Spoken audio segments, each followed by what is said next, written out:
And there is one more underneath. See, this is the problem. Kitchen keeps chair because you got the previous chair itself. And there is underneath. See, this is the problem. Kitchen keeps out. I think that's something. Can we put up the chair? The chair. Yes. Yes. It came actually. Yeah.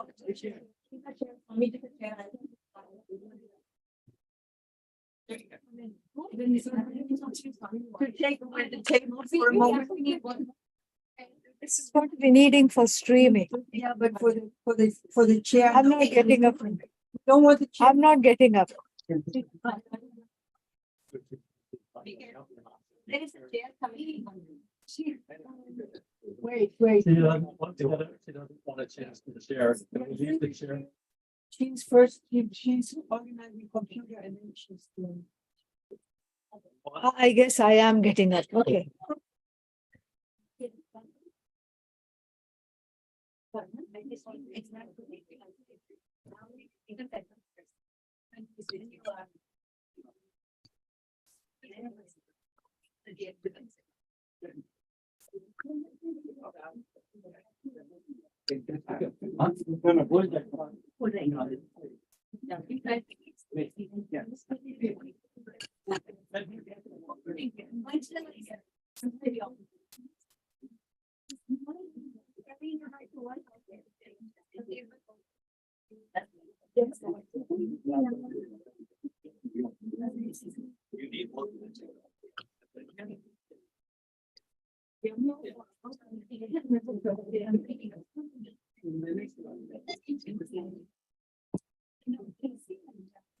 Closer. Oh, I think. Okay. We're just turning on the speaker.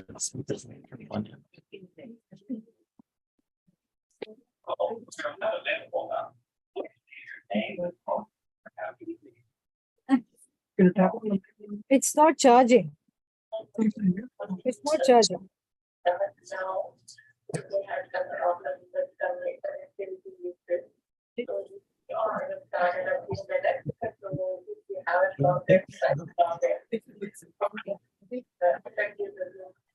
It's green. I don't know. Thanks. Spots in one move.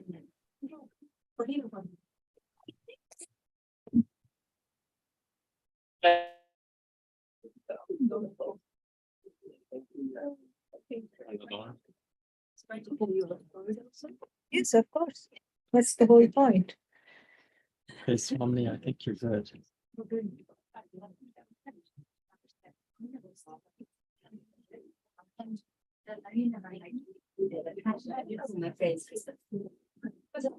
I don't want to hurt your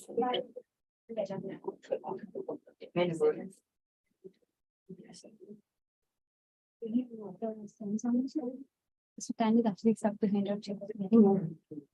I think at this point, everything is okay. Everything is just fine. Everybody can hear? Yes. Online, offline? Yes, Somini ji. Wonderful. Shri Krishna is right there, Swami. I see that. Everything come together. It is all perfect.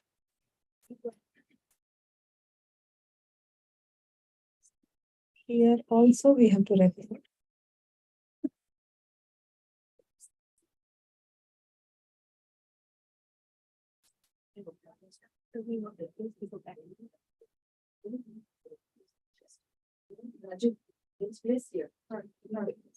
People want to sit here, please come.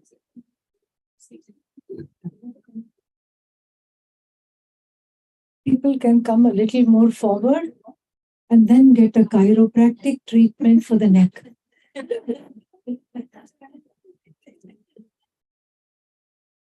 Come little forward.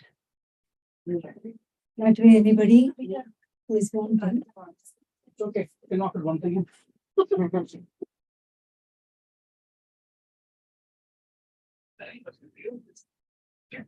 It has. When you Everybody is going to do it.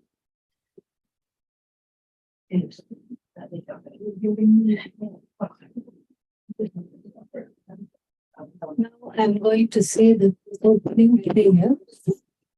The force of the opening prayer is such that it puts an invisible kavacha. Kavacha means a protective gadget around. It's like doing Digbandhanam. The parameters are set. So in Karanyasa, in Rudram, what do? You go like this. Om Bhuvasvarom, like this. Same thing we are going to be doing. That means everybody is seated. When the opening prayer is said, then nobody gets up until the closing prayer is said. That is the idea. Ready? Yeah. Yes.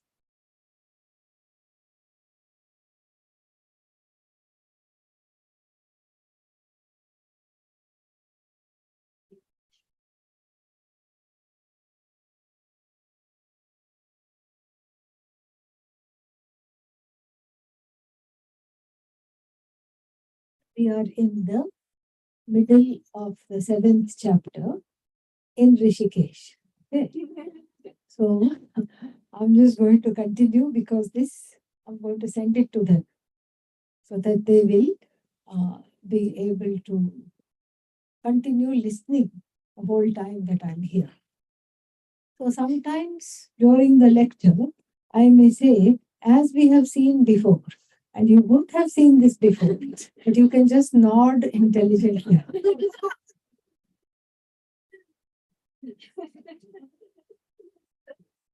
We are in a very exciting portion in the 7th chapter. Very, very beautiful place. Now, where are you in your home study? Which chapter? Chapter 2. And then in the other home study? Same chapter. Chapter 2. Chapter 7. Oh, chapter 7. Fantastic. Very nice. Om Sahana Bhavatu Sahana Bhavatu Sahavirjam Karavahai Tejasvinavaditamastu ma Vidvishavai Om Shanti Shanti Shanti. We have seen from verses 7 to 11, 7-11 in chapter 7. And that is, to summarize, the nature of Bhagavan. Nature of Bhagavan. And this nature of Bhagavan, we have to understand. Yes, please also silence all your phones. Nothing will happen. Nobody will need you for an hour. Okay? Yes. We are looking at the nature of Bhagavan. The nature of Bhagavan as described by Lord Krishna himself in the Bhagavad Gita is, he says that I am of a twofold nature. Two types of nature I have, and one is called para, and the other one is called what? Apara. Yes, na para, apara. Apara and para, these two, put this here, I can't see the people here on the side. Para and apara, these two constitute my nature.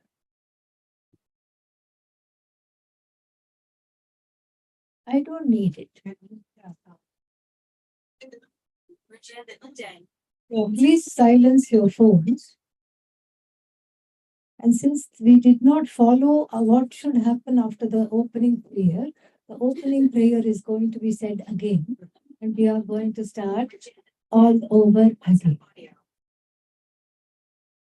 Om Sahana Bhavatu Sahana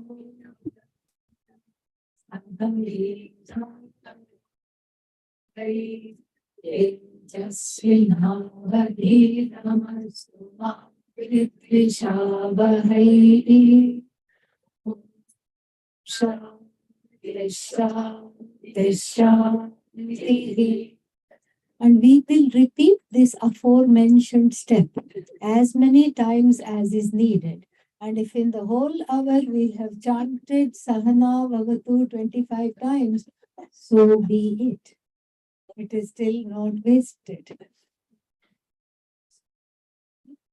So we have been understanding the Swarupa of Bhagavan as comprising two kinds of Prakriti, Para and Apara. And this set of verses were extremely important. And why were these set of verses they are very important because they unfold the nature of the Lord as in a way that makes it come home, very easy to follow, very easy to understand. Then we may ask, what is this Apara and what is this Para? And we also know from all our Vedanta classes that the effect which is in the form of the Jagat is non-separate from the cause. Effect is non-separate from the cause. Effect is nothing but cause is not effect. Why? Just because. Okay. Right. So, because that is how the Shruti has said it. And why is it like this? Because the vision is that of no difference. Advaita. Advaita means this is exactly what Advaita means. That there is no difference between the Jagat and Brahman, Ishvara. Jagat is Ishvara, but what? Ishvara is not the Jagat. This is the teaching. And so this Jagat, the raw material, is also Bhagavan, but it is called Apara Prakriti. Apara means that which has form, Apara, that which is full of gunas, another thing. Gunas means Sattva, Rajas, Tamas, gunas. So it has attributes, gunas, Sattva, Rajas, Tamas. Saguna, it is Savikara, it is changing, full of modifications. It is Saguna, and it is Jada. Jada means what? Inert, not sentient. This is the raw material of which the Jagat is made. These four things we have to remember. That it is changing all the time. Savikara. It is full of gunas, attributes, which can be summarized into Sattva, Rajas, and Tamas. And then what else? It is Jada. This is Apara. And what is Para? Completely opposite of that. Nirguna, Nirvikara, and Chetana. Chetana means alive, sentient. So then, if we look at ourselves, and then what do we find? Am I sentient or not? Am I Jada or Chetana? Yes? Any doubt? No doubt. That's good. Chetana. And then if I am Chetana, that means what? The other two attributes also should come in, correct? Nirvikara and Nirguna should come in because this is what is Para Prakriti. But then that's where there is a stumbling block. There is a terrible stumbling block. And what is that stumbling block? I feel I'm in the spell of the gunas. Early in the morning, good mood. Afternoon, so mood. And then at night, bad mood. This is the situation on most days. And some days early in the morning also bad mood. And so what to do now? I can't think of myself as nirvikara at all. And because I'm changing, I feel like everything is changing. And then the body is changing. Mind is, of course, changing all the time, everywhere. In every situation, mind is changing, body is changing, everything is changing, changing. So, savikara, saguna, and then what? Thankfully, Chetana. Over that, nobody had a doubt. Okay? And this mix up between para and apara that I sense in my own life is the reason why we need to hold on to chapter 7 with all our might. We have to hold on to chapter 7 because it is going to tell us now. So after giving this overview of Bhagavan and the difference between para and apara, and we have seen this in great detail, have we not? Say yes. So we can move on. And then now sit, come here. Come. There is space for you here. So now we can move on and then look at this sticky business. What is the sticky business? Why in my heart somebody is locked out? Ravi is locked out. Yeah, please let him in. So I have a vantage point. I can see people. Yeah. So then this sticky business has to be understood properly. Why is there a mix-up between para and apara? And how can I resolve it for myself? And thankfully, the verses that are going to come now from 13, 14, they are going to unfold why there is this mix-up and how to resolve it. That is going to be the subject matter. But before that, a little more about verse number 12, which I will read because it's really beautiful, and then just conclude some of the explanation. Okay.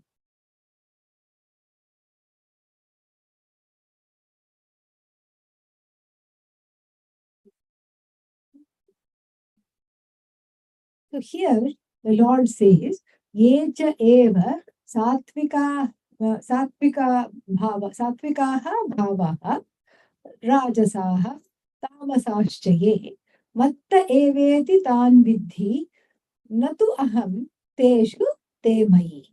So after describing the entire Jagat full of these apara and para and gunas and everything, and how this Jagat is the raw material, just like what do we have as our stock example? No, try again. Pot, yes. Spider little later comes. Stock example means only two. Pot, clay. And what is the other stock examples? Rope and snake. Right. That's why it's called aropa. Okay, because rope is involved. And so pot, clay, and then rope, snake, and then gold, ornament. These are our stock examples. So here if we take the gold and the ornament, then what do we feel? What do we see? We see that the gold, the ornament is nothing but gold. It is made of gold, sustained by gold, and then when you take it back to the jeweler to change the design, what does it become? Gold. And every jeweler is a gold jnani. Yes. You see a sentimental gold chain given by great grandma, which has been coming through the women in the family, and you want to change it because nobody can wear it, it's out of fashion, you want to change it, but you are feeling very sentimental.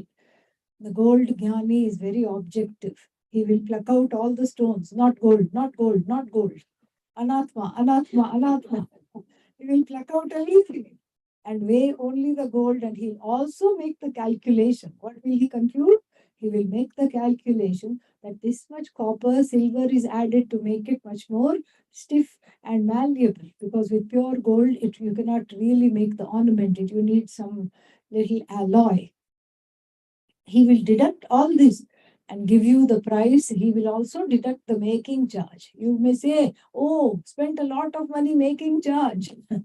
And he will say, I don't care. I see only gold. And so like this, the Lord says, not only the outside world is full of sattva, rajas, tamas, the inner landscape is also full of the sattva, rajas, tamas. How? In the form of thoughts, in the form of the moods which we talked about. So, so vrittis, mental formations, vrittis. And then he says, all these are from me alone. Matta eva iti tan, all these bhavaha, tan, bhavan, vidhi. Please know that they are from me. But there is a fine print. Before we start blaming Bhagavan for putting somebody, why am I in a bad mood? Because of Bhagavan. This is what it says. So, to 12th verse, 7th chapter says it is, I am in a bad mood because Bhagavan made these sattva, rajas, tamas, gunas, and then he himself says, I am in the form of your tamasic thoughts, your rajasic thoughts, your sattvic thoughts, etc. So I am not to blame. Let's blame Bhagavan. Next time I'm in a bad mood, what to say? Just say it's in the puja room, whoever is there, it's their fault. Correct? That won't work. Because why? Even Bhagavan is saying, I am in the form of your vrittis, sattvic, rajasic, tamasic. But it doesn't work because the Lord is talking, generally speaking, how it is, the Lord is talking, not specifically. Samanyena vadati.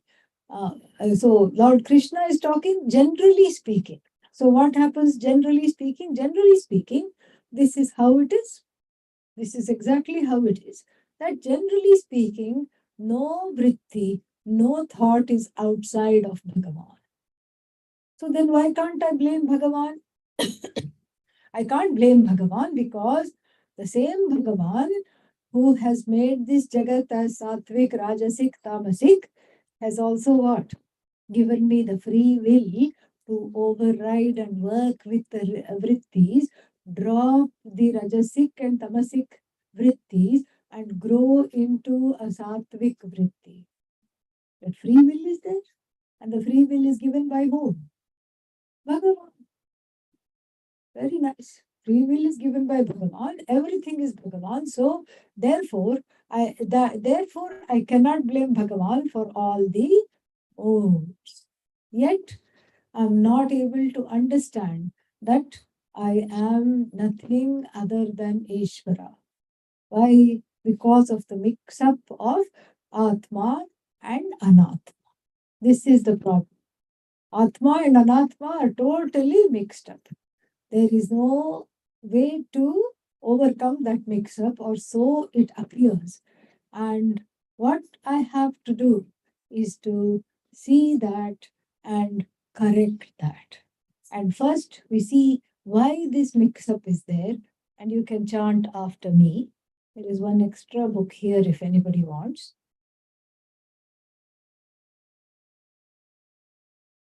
त्रिभिर्गुणमयैर्भावैः गुणमयैर्भावैः निधिः सर्वमिदं जगत्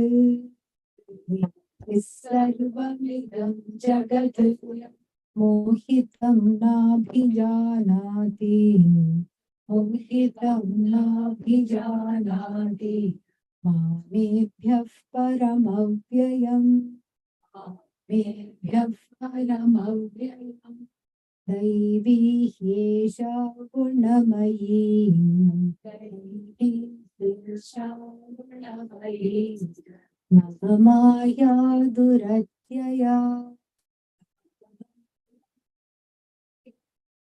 मामेव ये प्रपद्यन्ते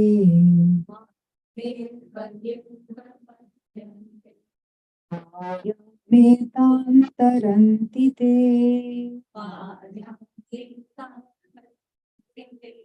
न मां दुष्कृतिनो मूढाः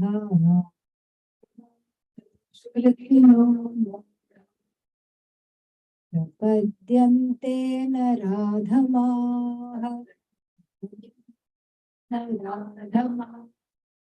मायाया मायायापहृतज्ञानाः मायायापहृतज्ञान सुरं भावमाश्रिताः सुरं Shrita. So this Daivi means my power. My power, what kind of power? The power is always feminine. Wherever you see, power is feminine. Yes. And so my goddess power, Daivi. And what is she in the form of? Gunamayi. She has gunas. Gunamayi. And she is endowed with gunas. What gunas? Sattva, Rajas, Tamas. She is endowed with gunas. Daivi, hi, Esha, Gunamayi. And who is she? Mama Maya, my power, my Shakti. That's why all the deities in our tradition are happily married. Yeah. All of them have a consort. It is, you cannot separate the two. Jagataf Pitarau Vande Parvati Parameshwarau.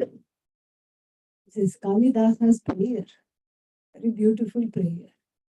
Vagartha viva sampriktau Vagartha pratipattaye Jagataf Pitarau Vande Parvati Parameshwarau. The two who are joined like a word and its meaning. I invoke, I pray, I worship the parents of the universe for the understanding of these words that I'm about to put down in the form of this poetry. This is what Kalidasa prays very beautifully. So she is Maya, and she is for me all power, all knowledge, everything. Ichha Shakti, Jnana Shakti, Kriya Shakti, she is everything. But then for you, Arjuna, what is she? Ajnana. That is what it is. For the Jiva, she manifests as Ajnanam because she has a power called the veiling power. And you can spell it any way you want. You can spell it Veiling or Wailing. Yeah. She has the power to make the people wail. Wailing power. Not that she is wailing, she makes other people cry. Who does she make cry? The ones who do not understand. Ones who do not understand the connection between Para and Para Prakriti, which is Ishvara's changeless, Nirvikara, Nirguna, and Chetana. Prakriti is myself alone. For those who do not understand, then she is said to have the wailing power. Everybody cries because glub, glub, glub, drowning in the ocean of samsara. If it is drowned, then okay, no problem. Then we won't be here to talk about it. Theek hai, finished. But we are here to talk about it means the drowning is present, continuous tense.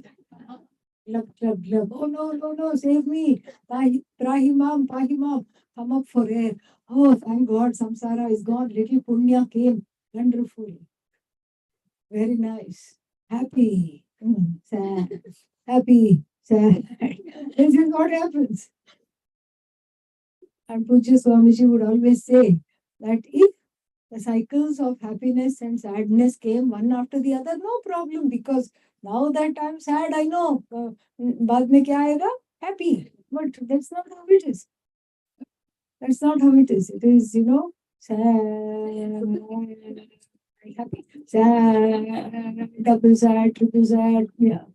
Dukhi. He would do a nice raga with this word Dukhi. And in the middle, put little Sukhi. So this seems to be the thing. And so the mix-up is so heavy. And this has already been talked about in chapter 2, chapter 3, chapter 4, chapter 5, chapter 6. But then this is the place where the stickiness is. I don't know my nature. And so I believe in everything. The power, the veiling power is veiling my nature from me, is hiding the nature from me. What am I? Para. And what do I think I am? Apara. That is the problem. That is the cause of sorrow, not the neighbors, not the in-laws, not the outlaws, not the in-laws who may behave like outlaws. None of those are the problems. The problem is, I don't know my nature. That is the fundamental problem that has to be understood. And so here, he says, Daivi, he esha gunamayi Daivi power. This power is this goddess power, which is myself alone. And what is this goddess power? The goddess power is the power that makes me an overlord of the Jagat. I am the overlord. And he's going to say that also later on. I am the overlord of the whole Jagat. And I am responsible for the projection, sustenance, and taking back of the Jagat. Srishti, Karta, Dharta, Samharta. That is me. All three is myself. And then, so as though this veiling power is, is not bad enough, there is also another power. What is that? Vikshepa Shakti, projecting power. The projecting power has this magic of making one into so many. So we count the names and forms, we count the gunas, but we forget to count the one who is counting, which is one and only, free of gunas, free of everything. That is the idea. We count everything except that one thing which needs to be counted, which needs to be accounted for.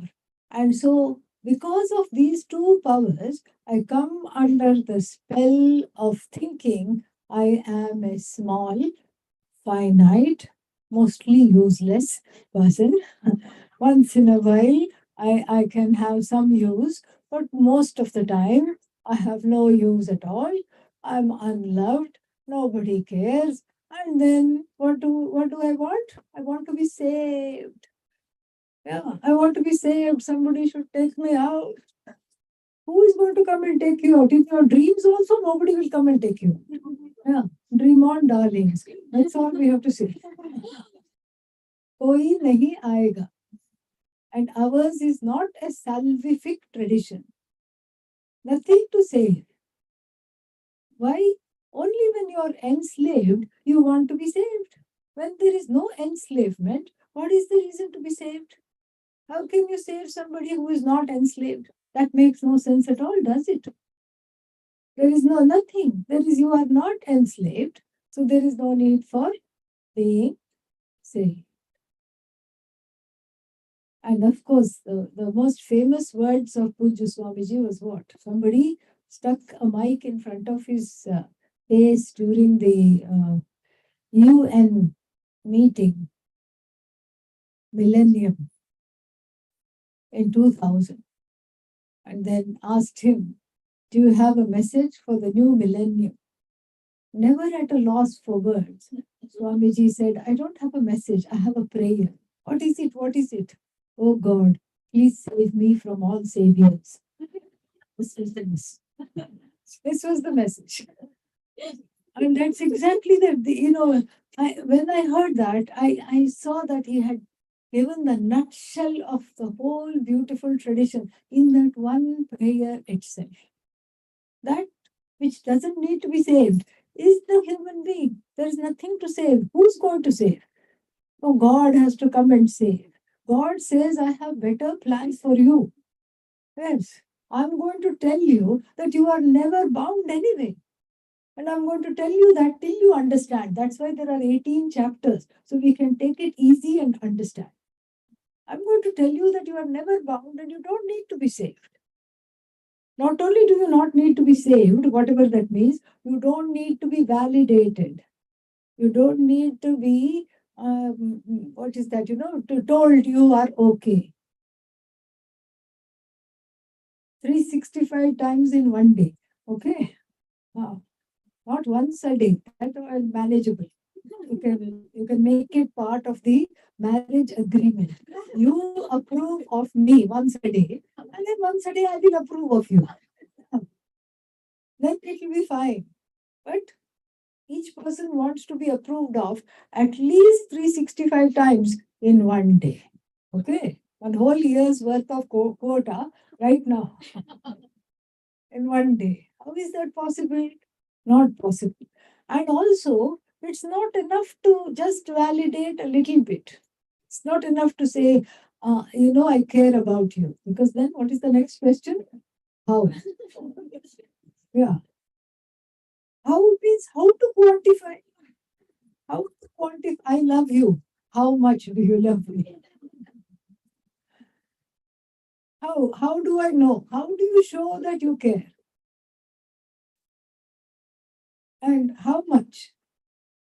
And then these days with cell phones, I think they're best called hell phones. And with that, it's just very difficult. People go out of the door. They've hardly gone a few paces in the car, and then the phone will come. Are you missing me?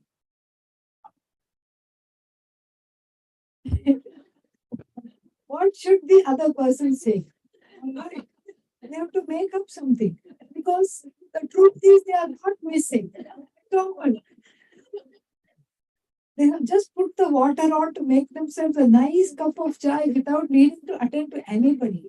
They're just ready to just do that. And then the phone comes. Oh, maybe then you get anxious. As you answer the phone, did they forget something? What happened? You pick up the phone. Missing me yet? Well, honestly, the answer is what? Not at all. Can you say that? And still hope to have a harmonious marriage or a harmonious parenting? No. You have to say, yeah. I was thinking of you only. I was doing this only. You have to make up something. And therefore, it is, this is all because of that vritti, very tamasic vritti, thinking oneself to be victimized and needing somebody to save. And then, of course, the significant other does not take on that job because the significant other herself wants to be saved. So then, where else to go? And you go in search of a temple. And then to understand what all is happening in the temple, then you have to go in search of a Swami. All right. And the Swami says it's all about me, meaning you. And so you have to come back to yourself. This usually is what is that? Meandering what is called the spiritual journey. This is the journey. And so he says this Gunamayi Daivi Shakti of mine. What is her name? Maya. Ya Ma Sa Maya. Ma means knowledge. Ma is knowledge. And she who is all knowledge, only for Ishvara, okay? Yeah. And that is what? Maya. Mama Maya Duratyaya. Duratyaya means difficult to cross. Very difficult to cross. Usually one becomes cross. In the process of trying to cross it, one becomes extremely crossed. Yes. Very cross. Very difficult to cross. Crunchy. Huh? Crunchy. Crunchy? Crunchy. That's crunchy. Yeah. So one becomes very upset because the problem is that one is trying to cross the ocean of samsara, so to speak, by trying to find out how to swim. Which strokes should I use? Front stroke, back stroke, butterfly stroke? Or should I just simply have a stroke and give it all ahead? This is what I don't know what to do. Which stroke should I use? Whole life goes in deciding which stroke to use in order to not have a stroke in samsara. How to cross samsara, ocean of samsara. That is why it's a wrong question to ask. Why? Because that which you call the ocean of samsara is but a notion, not an ocean. How do you cross an ocean? By understanding it's an ocean. That's all. There is no need to cross. This is what Mirabai sang. Mori lagi lagana, Guru charananaki. I'm attached to the feet of the Lord. And then, why? Jhoota maya sab sapnanaki. Everything else is finite. A dream-like state means very ephemeral, lasts for a short time, doesn't take me anywhere. And then she says, I went to the Guru. And then I asked for swimming lessons. I said, Guru, what kind of, how to swim? But what did the Guru do? He revolutionized my vision. And then I understood that he, with the power of his teaching, the ocean of bhava, becoming something nonsensical or other, becoming famous, becoming better, becoming, very unbecoming, this whole journey of becoming. Then she says, Bhavasagar sab sukh gaya hai. The ocean of sorrow dried up like faster than my tears.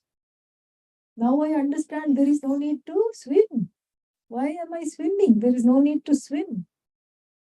And when the ocean goes, and the ocean is but an ocean is like an ecosystem that has seaweeds. What else does it have? Come on, quick, use your brains. Fish nobody is scared of. Do better. What kind of fish? Who said fish? See me after the talk. Octopus, big ones, all this sharks, what else? Alligators, whatever, it has its own thing. Fish, yeah.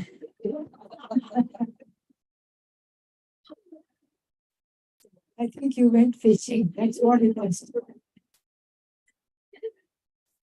डरावनी चीज बतानी है ना. The ocean of samsara will have frightening things. So, when the ocean goes, will the seaweed still be there to entangle you? No. When the ocean goes, where will the sharks go? They will also, because they need the ocean to sustain. Without the ocean, can there be tsunami? No. Can there be a riptide? No. All the things connected to the ocean goes. When the ocean, they all go. When the ocean itself goes. Ocean is the root cause. And the ocean here happens to be in my head. Just a notion. And so this ocean / notion has to go. Right? How to make it go? That's why he says, Mama Maya Duratyaya. Because since the beginning of time, what have the jivas been doing? Learning swimming. But you say, oh, but I'm an Indian. Indians don't know how to swim. I don't know how to swim. If you say that, that means it's a different kind of swimming. Swimming in samsara. How to swim in order to stay up a little bit and not go under. Glub, glub, glub, come up for air. Wonderful, nice view. I think I see land. Another wave comes and go down again. And then he gives a nice, Lord Krishna gives a nice upaya, a parihara, an upaya to cross Maya. And so he says that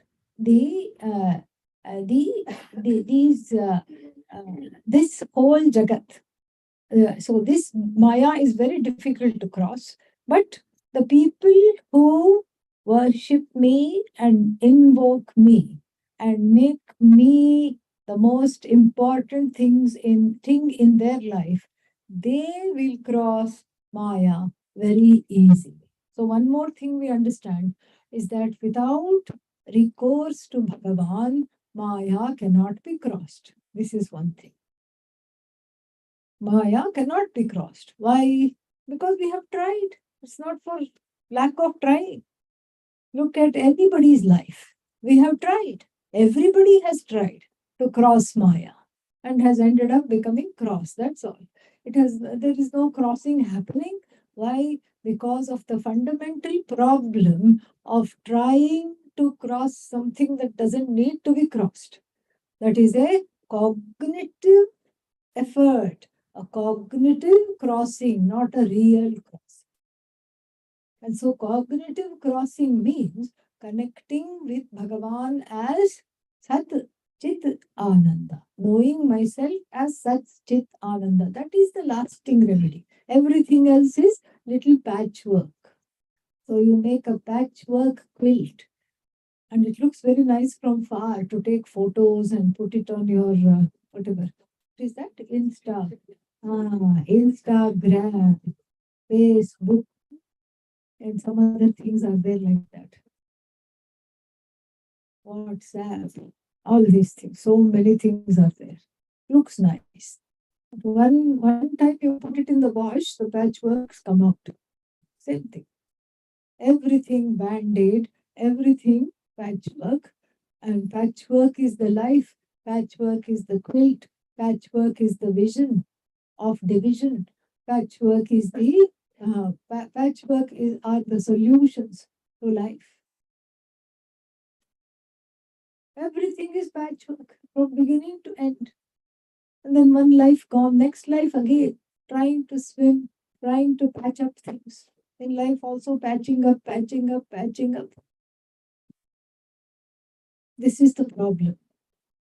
So therefore, since the wrong method is being used, the correct method is not being understood as bringing Ishvara into the life. This is what is extremely needed. Something to hold on to, which is unchanging, which is ultimately, essentially formless, yet is not shy of forms. All forms are Bhagavan, but Bhagavan is beyond form, and which is free of needing to be validated. That is what I want. Better than therapy, because in therapy, you stop with what? You stop with the background and you say, yes, because this kind of a background is there, I have these issues. But still coming from a culture which says, Matra Devo Bhava, Pitra Devo Bhava, Acharya Devo Bhava, Acharya Devo Bhava, Matra Devo Bhava, Pitra Devo Bhava doesn't mean mother is God, father is God. No, it means you, to whom this is addressed. Be the one unto whom mother and father are non-separate from Bhagavan. Grow into the person for whom mother is non-separate from Bhagavan, father is non-separate from Bhagavan. How do I do that? When there are so many father issues, so many mother issues, how to do that? By learning to connect with the infallible as the mother and the father of the universe. And when I grow to do that, the local mother, the local father, I'm able to accept, seeing that this is how Bhagavan is. Not that Bhagavan made them this way, but this is an incarnation of Bhagavan. This is how Bhagavan is. I have to make peace with my parentage. I have to make peace with my life. I have to make peace with all the connections that are already there. This doesn't mean it's a fatalistic tradition. That would be a fatal conclusion. It is not a fatalistic tradition. It's a tradition that allows us to not be shocked when many things are out of our hands and we cannot change them at all, even a single bit. So the whole thing about karma yoga, everything is a shock absorber, that glad acceptance, which in Sanskritam is called prasada buddhi. As soon as you hear word chocolate cake, the hand comes out. Yes, fantastic. Laddu, yes. Modak, yes.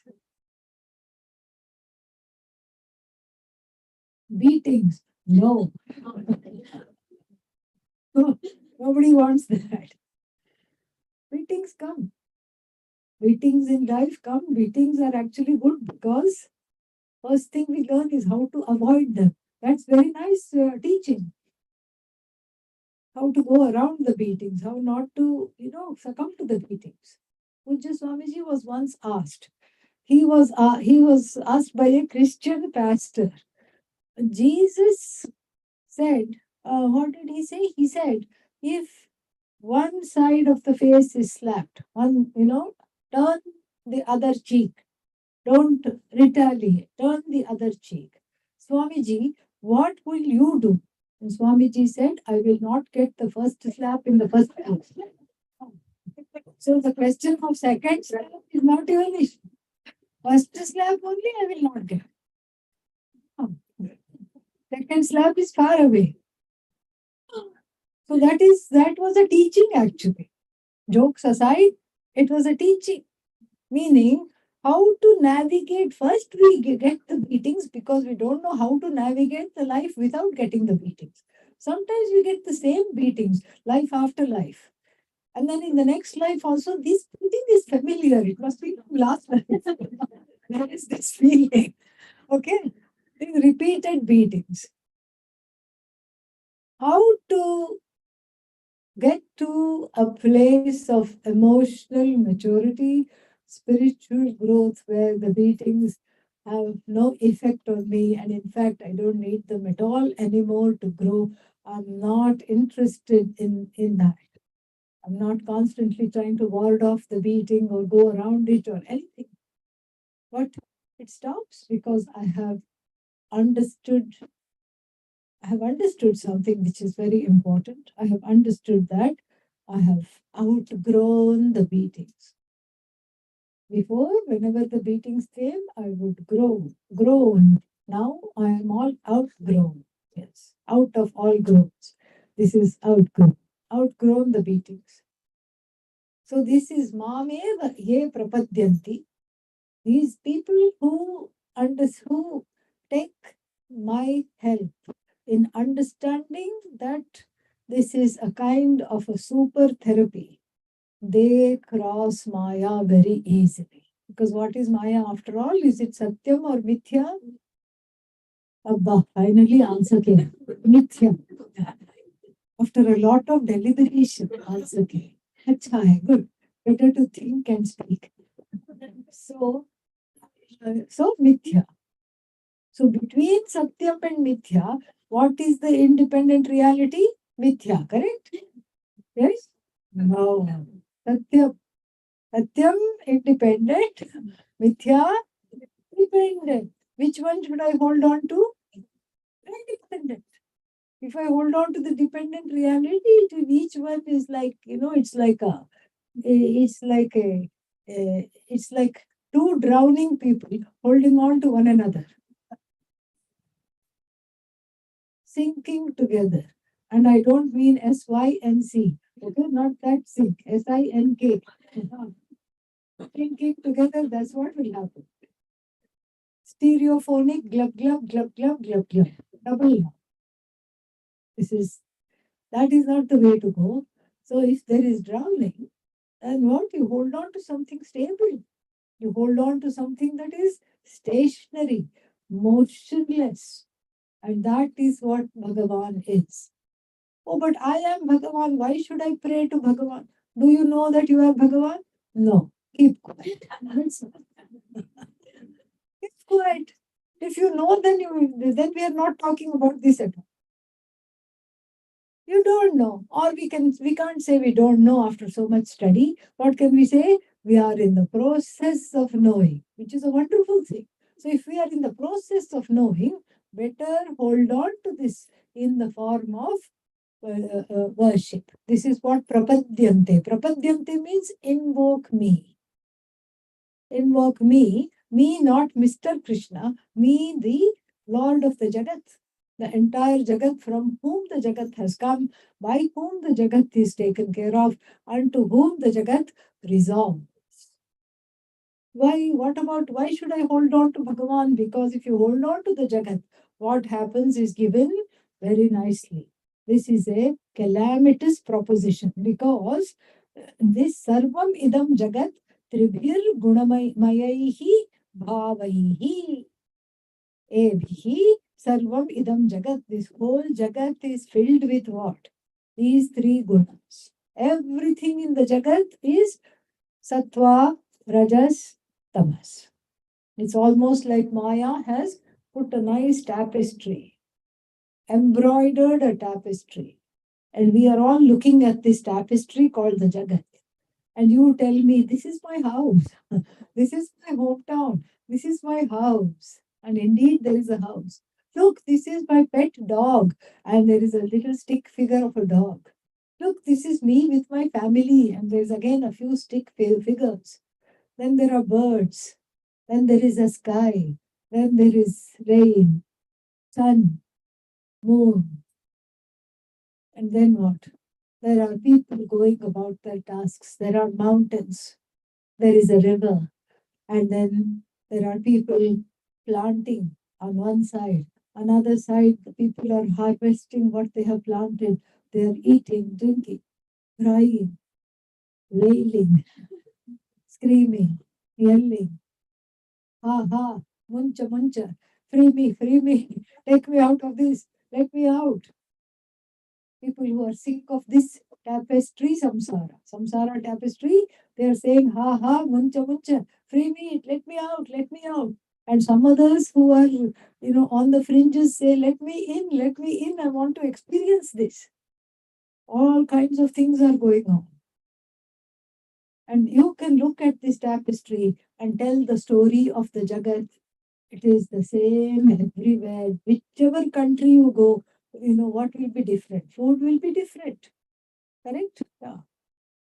They will, they will maybe be eating animals. You are eating the plants. They are feeding the plants to the animals and then eating the animals. Still, they are also, you are vegetarian.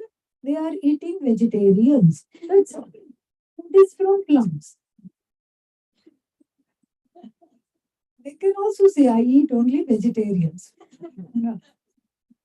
Food is from plants. The source of food is what? Plant. Oshadhibhyah annam. This is the Upanishadic statement. And so then they are also eating that. Where? In the tapestry. And then any culture you look, same thing. Any culture you look, same sorrows, same problems, same issues, same insecurity. I don't have enough. I want. That is the Tanpura there. Of I want. I don't have. Give me. This is in the background of everyone's music. Same thing. Sorrow and fear don't have a culture. There is no European sorrow. And then what? African sorrow, like Indian sorrow. Sorrow is sorrow. Where you keep crying. That's what it is. This is universal. That is why Vedanta doesn't belong just to India.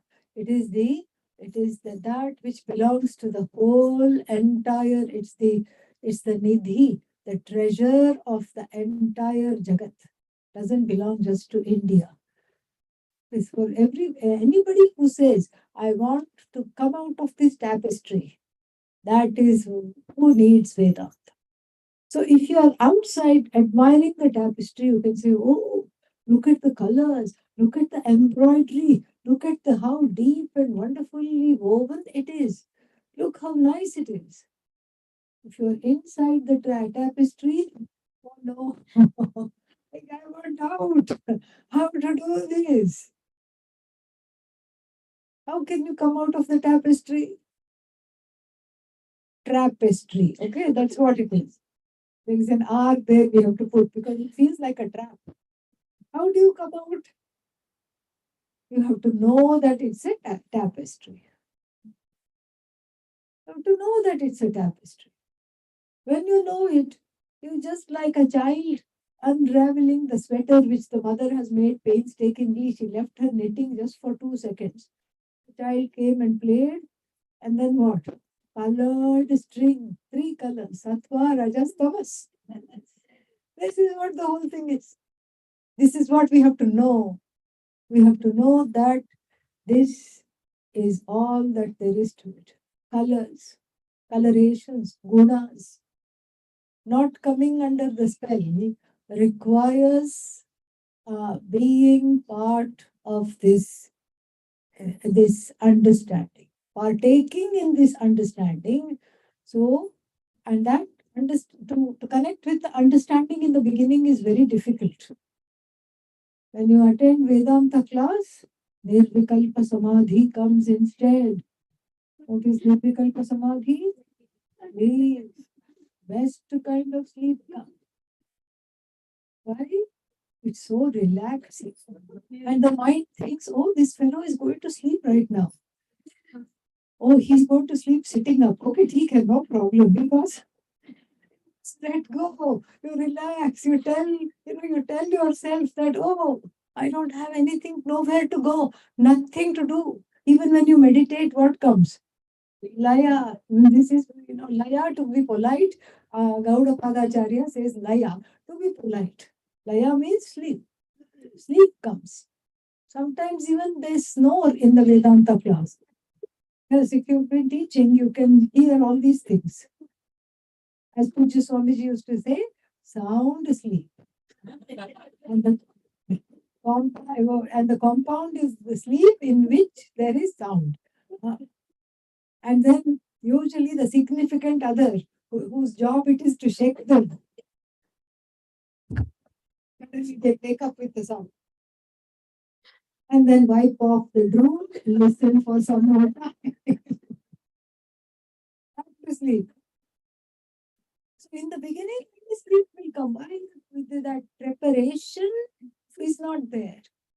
That preparedness to listen is not there because it's immediately relaxing and the mind associates relaxation with sleep. And the mind thinks, okay, this fellow is weird. Usually he goes to bed or she goes to bed. Here he's going to sit up and sleep. Okay, no problem. I can deal with this. And so, therefore, prapadyante here means invoking Bhagavan, making Bhagavan the ultimate resolution and that which I hold on to in the form of prayer. And then don't say, oh, but we are Vedantins, we should not pray. People keep saying, people have all kinds of ideas.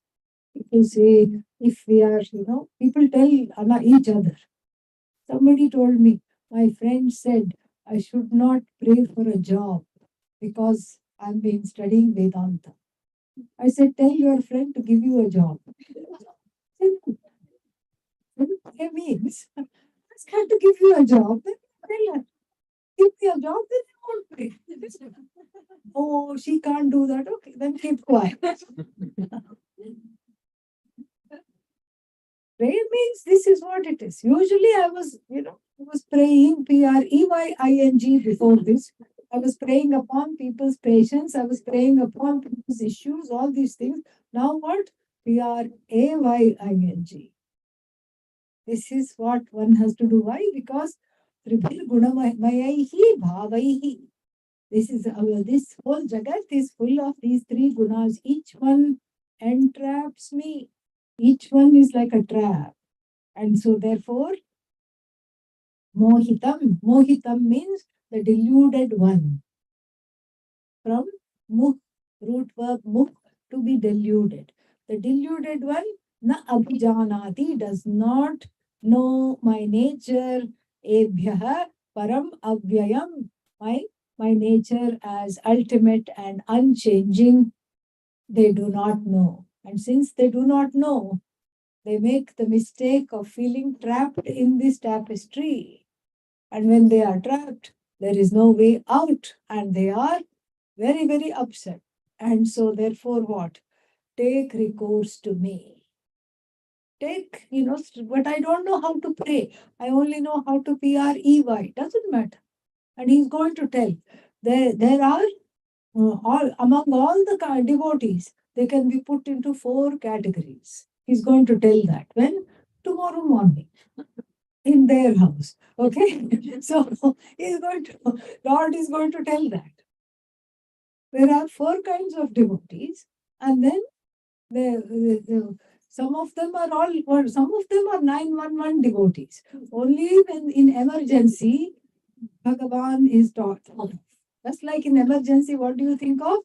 911. Okay. And so these are all 911 devotees. Then after a little while, this is famous in India. Nobody does it better than India. What is this? Make my daughter get married. And then what? Oh goddess, make my daughter get married. And what will I give you? I'll give you a nice sari and return. This is not even emotional blackmail. This is right out and out blackmail. Yeah, exchange. You better get my daughter married. I'll get you a silk sari. You sweeten the pot a little more.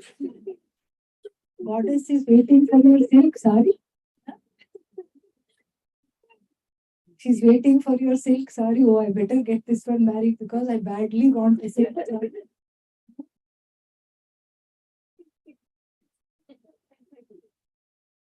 So somewhere we have to begin. Here we are sitting and laughing at these kinds of devotees. Bhagavan doesn't laugh. This is the nice thing. Bhagavan says, Udara sarva evate. They are all great, exalted, because they need not even think of me during 911 moment. They can use their own machinations of their own mind. They can go do things. They need not think of me, but they do. They invoke me. And even the one, they need not offer me something in exchange, but they do. That's wonderful. Udara sarva evate. But jnani tu atma eva me matam. But the jnani, it's a fact. Me matam doesn't mean it's my opinion. He doesn't say. It should be translated as a fact. It's a fact that the jnani, the one who knows this, is indeed non-separate from myself. Totally non-separate from myself. And so that jnani has to be understood. And then there is one more verse we didn't get to verse number 15. So we'll do that. We'll see that tomorrow. Right.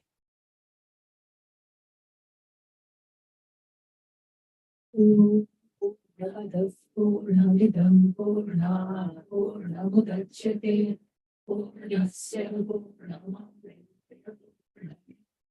Shishyate Shanti Shanti Shanti Hari Om Shri.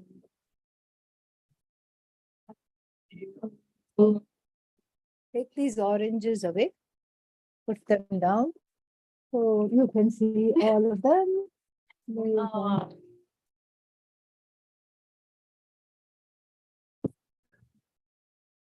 See you. Yes.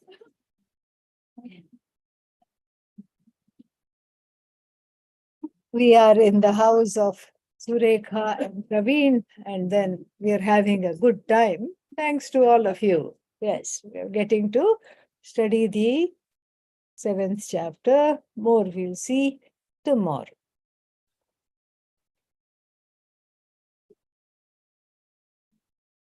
Thank you so many.